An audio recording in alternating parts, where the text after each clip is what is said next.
This is St. Louis on the Air from St. Louis Public Radio. I'm Elaine Cha. Nature's the thing that makes it possible for us to survive on this planet. And when you think about the outdoors, it's really a free resource for our community to heal. And we find our full humanity in that relationship. And if we're excluding people from that relationship, we're excluding them from being able to discover their full humanity.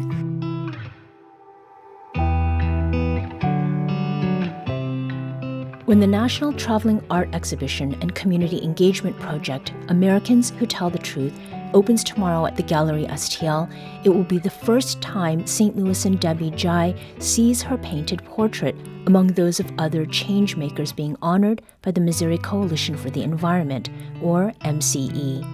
Njai is a health and wellness advocate who founded Black People Who Hike, a group that's part of the We Hike Too movement to get Black folks active outdoors in nature. And she's with us now to share more about that. Debbie, welcome to St. Louis on the Air. Hi, Wayne. How are you? I'm great. So glad to have you here. Now, let's talk about Black People Who Hike. I described it very briefly. What is it that this group does? Yeah, sure. So our mission is to empower, educate, and re-engage Black people to the outdoors. Really, the organization started after I went on my first hike in 2019 and fell in love with hiking. It was something that I started incorporating into my weekly routine. I started going hiking every single Sunday, and it really became my nature therapy, my opportunity to decompress from the week, release stress. It helped me overcome anxiety, seasonal depression, and as I was on the trail, it was something that I noticed. One, I didn't see people that looked like me, and two, when I would invite friends that looked like me, there was a lot of reluctance from the community, and week after week, more people started to join me, and it really just became a movement to get Black people outside in nature. Mm-hmm. And as you talked with people, what was it that was lying sort of underneath the reluctance to get out there? Sure. So I think the big thing, especially with this generation, is just when you talk about lack of representation, they're not seeing themselves represented in these activities. They don't have friends and family that do these activities, so it's perceived as something that they don't do. It's what I've been told is it's perceived as a white thing, something that white people do. But I think that it's really that it's deeper than that. I think there's also sometimes the fear of safety, going out in these rural areas, out into the woods, hiking. There's also the lack of really knowledge around what hiking is, the benefits that come with it. And I think a lot of it, again, kind of stems back to what I call historical exclusion. Black people weren't equally allowed in some of these outdoor spaces the same as white people were so many years ago. Yeah.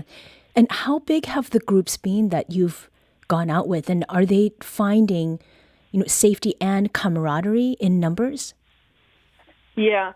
So when I first started going, like I said, it was just me and like one other person, and it really did grow. I remember there was a real pivotal moment. It was February of 2020, and we had about 45, almost 50 people on the trail in St. Louis when it was, cold in February, to have that many Black people out on the trail. And I remember because it was right around Valentine's Day, we had a self-care hike. And in the beginning, we go around in a circle and everyone says their name and they had to say something that they love about themselves. And it was at that time where, everybody's there and they're having a great time. People are smiling. We took tons of photos, and afterwards there was this one individual, and she reached out to me, and she really wanted to share her testimony of how that individual day and that hike really helped her. And she wasn't from St. Louis. She moved to St. Louis years ago, and she'd been having a really hard time with anxiety, manic depression, suicidal thoughts. And her friend had asked her what was it that she needed, and she said, well, I want the ocean. And her friend said, well, you don't have the ocean. What else is it you needed? And she said, well, I want to be outside. So her friend found us on Instagram, and they ended up making it out to that hike. And looking at these photos and seeing her out on that trail, you would have no idea that she was going through such a rough time. And she shared with me that that was the first time she had felt like herself in 4 years. Mm-hmm. It's a very powerful personal story then. I mean, for you yourself, Debbie, was outside sort of part of your upbringing? And how would you describe the way your relationship with nature has developed? Sure. So growing up, as I mentioned, I was a tomboy, so I did play outside a lot. There was a lot of boys in the neighborhood. So we played in the woods. I guess we technically were hiking as children. We just didn't know that it was hiking, making our own trails. But as I got older, the outdoors wasn't a thing, and I went camping a couple times in my life with a friend, but it wasn't something we did as a family. It wasn't the norm. So when I found, I guess when I refound my relationship with the outdoors and really stepped outside, it really became a place for me to deal with, to heal essentially, and to deal with a lot of stress and anxieties. And to this day, if I'm having a bad day, or I get overwhelmed, or I'm starting to feel anxious, just going for a walk outside or going for a hike really helps me. Mm-hmm. Now, doing these hikes and starting the group, these are a couple of things that have happened. But another thing that's happened over time is that folks started calling you an activist. When you first heard that term applied to you, how did you feel about it? Yeah, it's funny because what started as just one hike for myself has turned into this global movement. And, I started in 2019. In 2020, I remember I was invited to join MCE as a board member, and thinking like, wow, I'm, an environmentalist, right? And then I remember the Black Lives Matter movement in 2020, and really feeling like, our platform and the space that we have, like we had an obligation to really speak up for what was going on in the world. And, even Black people who hike, when you think of how we really got started, yeah, it was just a hike. But when it really hit home for me, when I really realized like this was something bigger than me, this was something that the Black community needed, it was when I had stumbled across forest bathing and really understanding what the outdoors can do to someone and how it can really benefit. So in Japan, doctors prescribe patients to spend time out in nature as an alternative form of medicine. And there's scientific data around how spending time outside and hiking can help with not only anxiety, depression, but high blood pressure, diabetes, stroke, heart disease, all these things that are very prevalent within the Black community. And health disparities are real. And to know that majority of the Black community does not feel welcome in this space, and or they don't realize that this is even a resource for them. And when you think about the outdoors, it's really a free resource for our community to heal.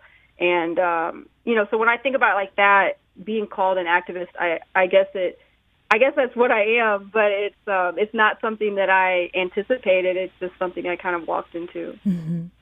We're talking with Debbie Njai, the St. Louis-based founder and president of Black People Who Hike. Debbie's portrait is the latest addition to the traveling art exhibition, Americans Who Tell the Truth. Its opening reception is tomorrow from 6 to 9 p.m. at the Gallery STL. The exhibition is being put on by the Missouri Coalition for the Environment, otherwise known as MCE.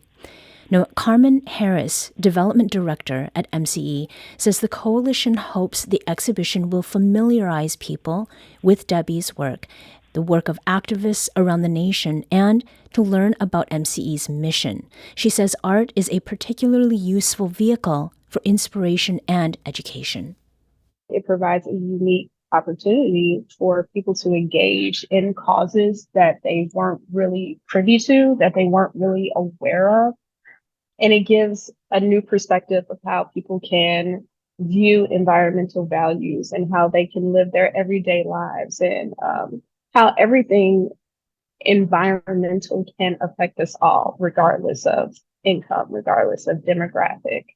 regardless of race. It can impact us all. And there's definitely powerful messaging in art. Now joining us is the artist behind Americans Who Tell the Truth. Robert Shutterly has painted more than 260 portraits for the series, and he joins us now. Robert, welcome to St. Louis on the Air. Thanks, Elaine. It's wonderful to be with you. So, Americans Who Tell the Truth, it sounds like a very big project. What is it? Well, not unlike what Debbie was saying about her relationship with nature and getting out and hiking and the beneficial effects of that and how it was a kind of therapy for her and is a therapy for lots of people. It is for me too. But in the run-up to the Iraq War right after 9/11, I was so distraught about how this country was being misled into a war that should never have been fought, and all the pain and agony that was going to be part of that. I realized that I needed to do something with all this pent-up anger that I had about that, and do something positive with the energy. And I decided to start surrounding myself with portraits.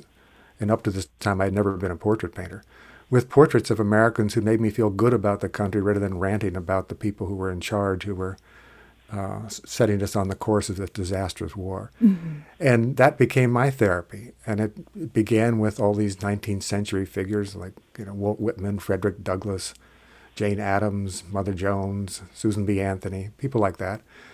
But I thought I'd paint a few portraits and I'd be done.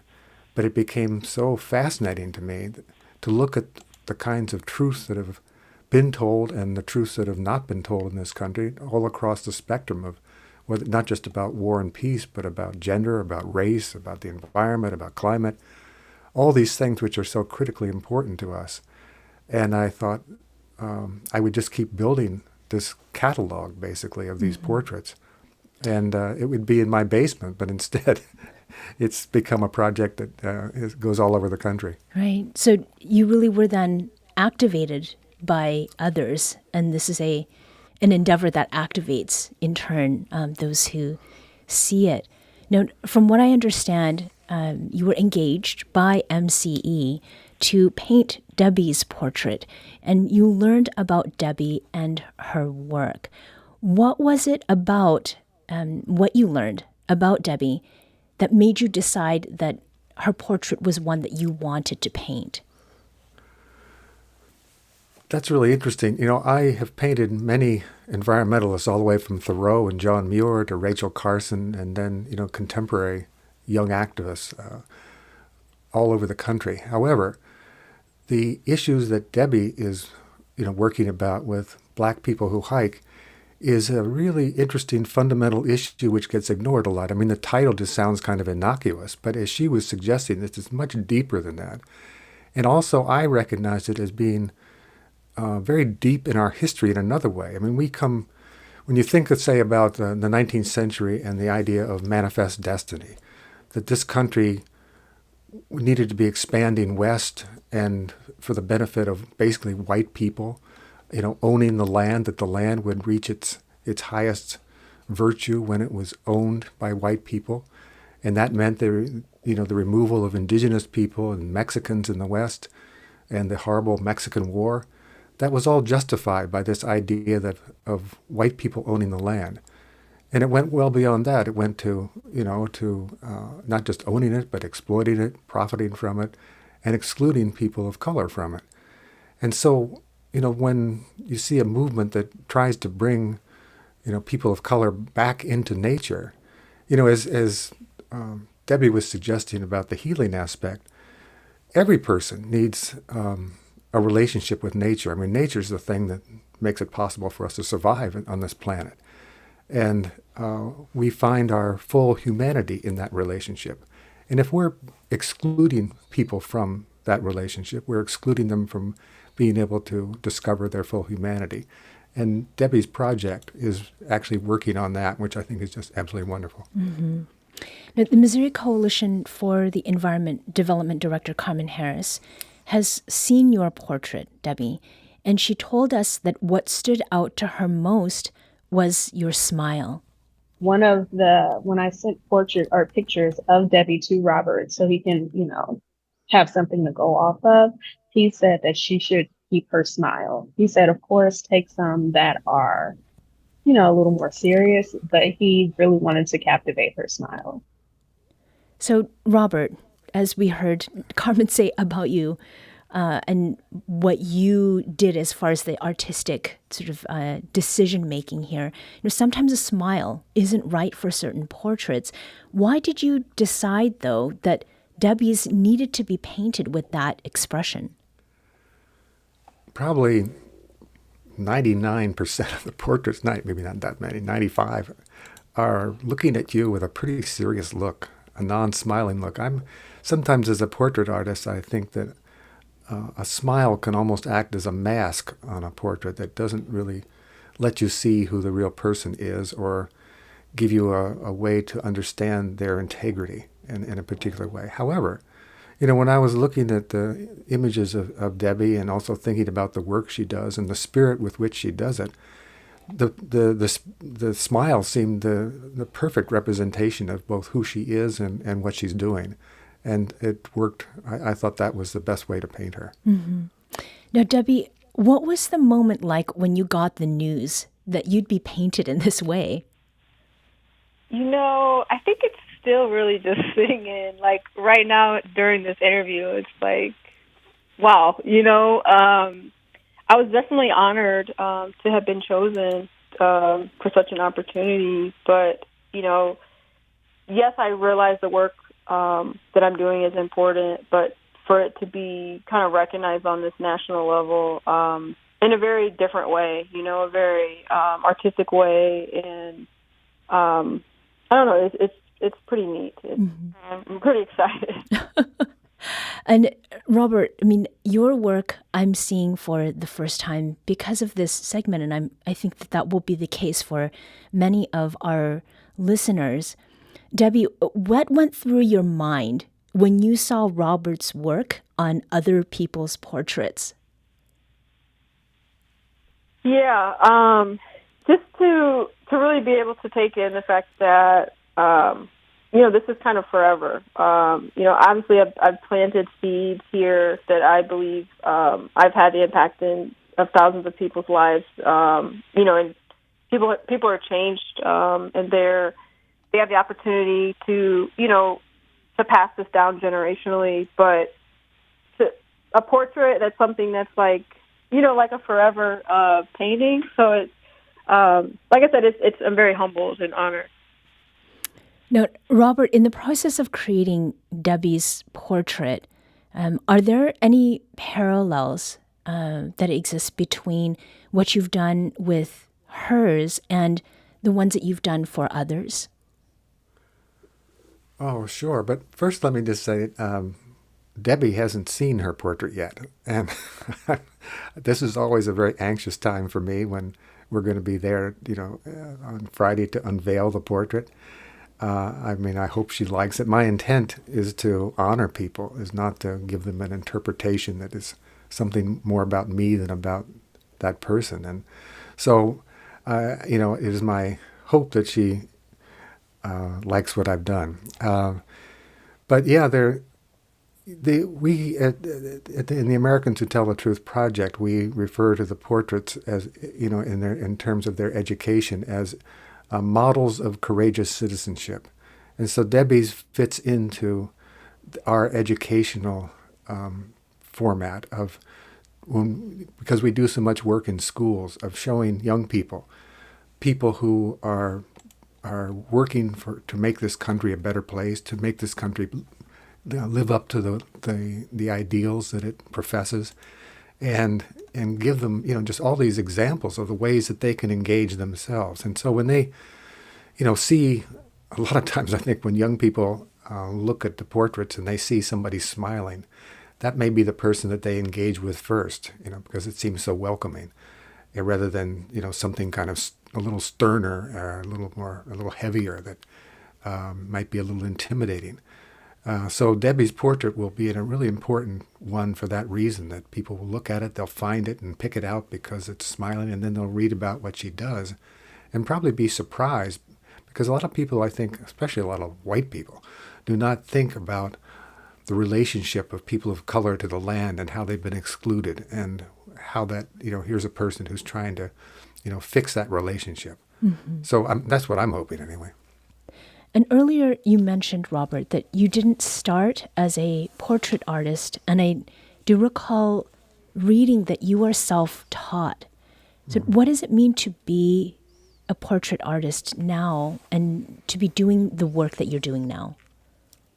I did not want to be a portrait artist. I had spent years developing a voice as something much more like a surrealist. I was interested in the poetic images that were mysterious and ambiguous, and I thought that the important reality about who we are as a people is to be found in that mystery.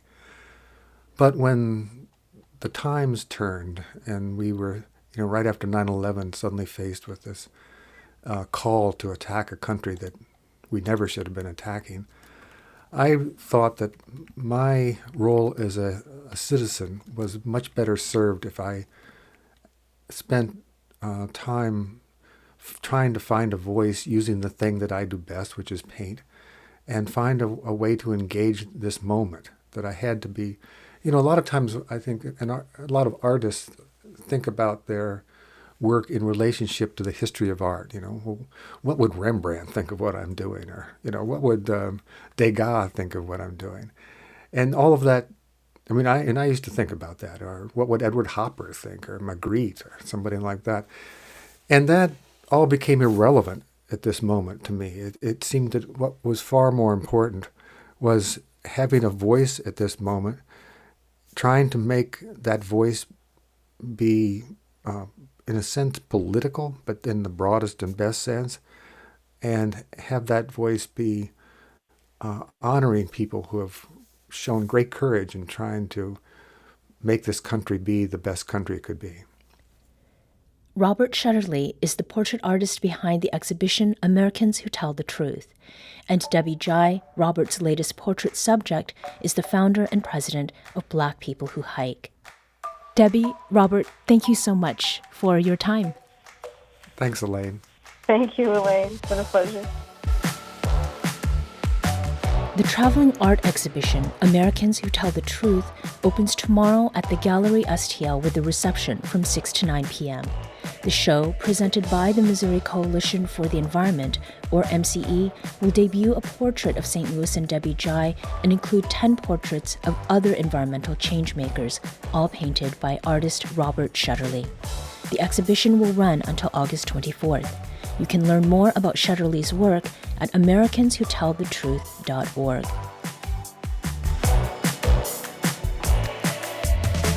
This episode was produced and edited by Emily Woodbury, with audio engineering and podcast design by Aaron Dorr. Our executive producer is Alex Hoyer. St. Louis on the Air is a production of St. Louis Public Radio. Understanding starts here. St. Louis on the Air proudly supports local artists by using music from Life Creative Group. Do you find yourself regularly listening to episodes of St. Louis on the Air? Suggest us to a friend you think might enjoy our conversations, and leave us a review and rating on Apple Podcasts on the App Store. It's the simplest way to help people discover our show. Thank you. St. Louis Public Radio is a member-supported service of the University of Missouri St. Louis. Support comes from the Missouri Forest Products Association, providing more than 41,000 jobs in the production of wood pallets, railroad ties, white oak barrels, hardwood floors, and more. Details at choosewood.com.